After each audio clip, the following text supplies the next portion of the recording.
Hello आज हामी यहाँ भारतालमा घाँस दाउरा गर्न आएको अनि जङ्गलमा यसमा पिकनिक पनि खाइदिएको। यो पिकनिकमा यो के हो यो मासु भात साथ रहेछ। यसरी खाने है मासु भात।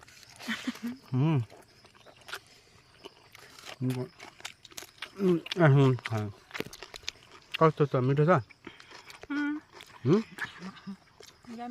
रुबाले के खाएको थियो? ल दिवा बहिनीले के खाँदै हो यस्तो? भाइ कस्तो?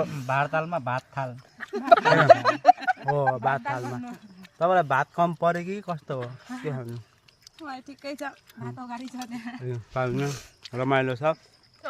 गर्मी लास्टै भइरहेछ।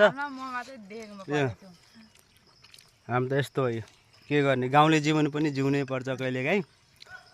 परिस्थिति जे हो आफ्नो ठाउँमा छ, तर के गर्ने, मन शान्त पार्नलाई गाउँले जीवन पनि जिउनै पर्छ। बाख्रा गोठालाहरू पनि आउँदैछन्, तर हामी तिनीहरूलाई भात दिन्नौँ नि फेरि।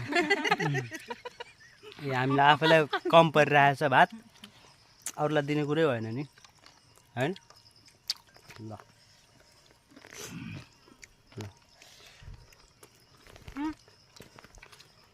ल अलि बिस्तारै खाऊ।